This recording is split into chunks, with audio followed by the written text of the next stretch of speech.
Hello everyone and welcome back to my channel, and if you're new here, thank you for joining me.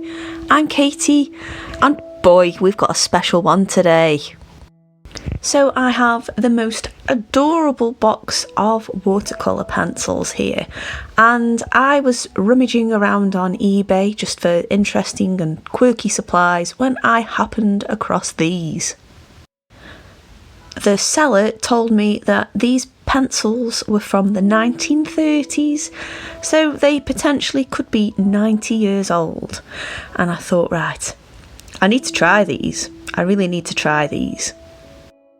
The little box that they came in was absolutely adorable, and I believe it's made out of paper, and there are 6 coloured pencils: yellow, green, blue, brown, red and white. And wow, I was so surprised at how nicely they actually applied on the paper, and this was before I sharpened them. I'm going to assume that they'd only been used a couple of times. To be honest, I don't know the history behind it, but maybe this person had used it a few times and just thought they were so adorable they couldn't bring themselves to use them anymore, or maybe they were hard to get. Who knows? But I feel like I've got a little bit of history right here, which is why I know I'm not using the most ideal looking of sharpeners, but it's a brand new one and I did it very, very, very carefully. I had swatched them before sharpening, as you can see, and I just wanted to see if perhaps exposing the leads underneath would perhaps make them a little bit more vibrant or a little bit more smoother on the paper, and they did a little bit. But yes, I was really careful, which is why we have a little segment here just dedicated to me sharpening them. So I might make this a bit of a thing on my channel, and I'm quite limited because you put vintage or antique in front of anything and the price becomes extortionate. But I do feel, I don't know, I feel a little bit intrigued by old materials and old tools, so I think I might have a little bit more of a rummage around on the interweb just to see if I can pick up a few other interesting oddities and curiosities. If you would like to see me do more of that, please drop it in the comments. I'm probably going to do it anyway because this is something I enjoy, but if you want to join me on this little journey, then please let me know and I'll pursue it a little bit more openly with you guys and upload on here what I find and what I do with them. Also, I'd like to know if you've used any vintage supplies before, whether you've just got them anyway or you've sought them out like I do, or I have in this particular instance. I'd really like to hear what your experiences are as well.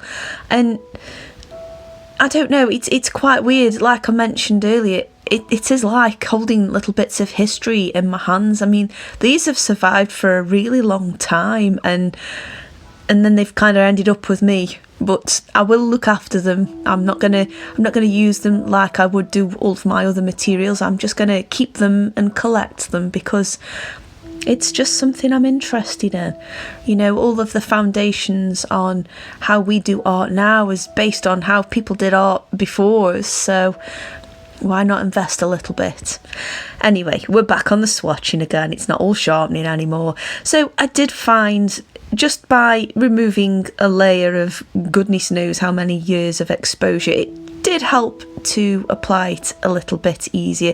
And also because I had, well, it had got a consistently sharp edge, it meant that I didn't have to worry about any of the leads breaking, because these are old and I certainly didn't want to push it. So what I did here, like I would with a watercolour palette, was just put some water on the swatches and then smush them around with the paintbrush after. I just wanted to let that water seep in, and I can't tell you how surprised I was by how readily these activated. I wasn't really sure what to expect with these at all, and how they came to life, again, like I say, it really surprised me. They are watercolour pencils, so you are limited. They're not going to be like using watercolours from a tube or a pan, but wow, I did not expect how vibrant they were. I mean, you can see on screen and how well they activated.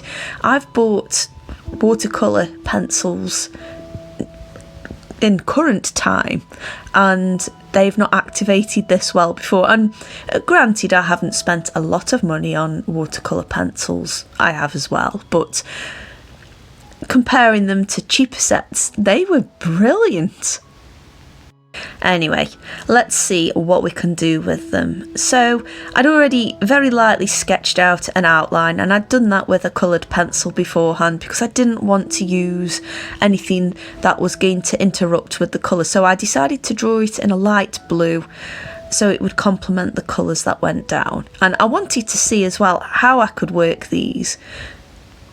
The paper I used was the Hahnemühle 400 GSM, and I have to let you know now, I used the wrong side of it. There is a right side and a wrong side to watercolour paper, or in some of them anyway, and I used the wrong side of it because it was just a little bit smoother. I didn't really want it too textured, but I also wanted a thick paper to do this on.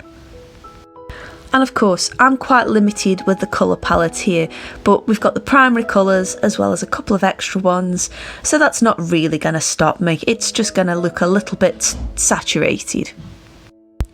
I found as well that once the colours were activated, I did do this in layers and stages, but between each layers, every time I added the water and the colours were next to each other, they mixed up so well, and again, I was so surprised by all of this.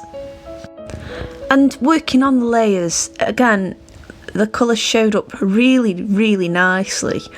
And again, I'm just absolutely gobsmacked, really, by how well these worked. Maybe they really did make things back then in the day a lot better than they do now. So I did do a little bit of research on these coloured pencils, and I typed in the Sol Aqua and found that there were ties with Stabilo, which kind of makes sense because in the bottom left hand corner of the box it does say Bavaria. I hope I've said that right. So I'm wondering maybe if one company turned into another. Well, that makes sense. Stabilo make nice pencils. However, if you can offer any information on this, drop it in the comments below. Now, I did find, because I really, really didn't want to use all of these pencils up so heavily, and I didn't have to sharpen them again, so I don't have to put you guys through that, but I did find a neat little hack, and this was purely by accident. When I was discarding the sharpenings of the pencil, I'd got a little makeup brush, one of the spongy applicators for eyeshadow, and that was in a little bag, so I thought I'll put the sharpenings in there before I put them in the trash can.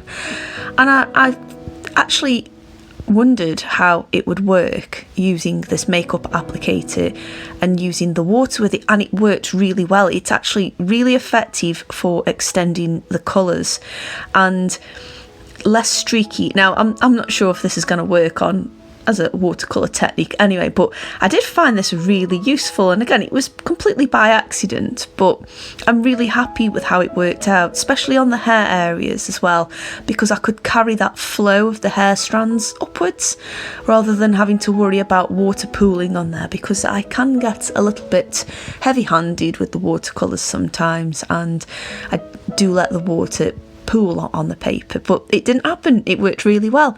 So there's today's little handy hack, and I might pursue that a little bit further. So just to finish off the picture here, I did use up all of the colours, although the white didn't massively show up. However, I did notice upon swatching though, that white, it is there, it does show up as itself, but it kind of got a bit lost with the colours. Just to outline things, I used the blue because that was the most dominant colour for the shadowed areas that I'd put on anyway. And yeah, I'm pretty pleased with how this came out. Again, I can't believe something from 90 years ago worked so well. Anyway, we're all done. I've really enjoyed doing this video and diving into these old materials, and I hope you've enjoyed watching it too. I just want to say a massive thank you to everyone who's watched this and everyone who's subscribed as well. It means so much to me that you're enjoying these videos. Anyway, if you have enjoyed it, give me a thumbs up. If you're new here, don't forget to subscribe, and I'll see you on the next video. Oh, and stay safe everyone. Bye.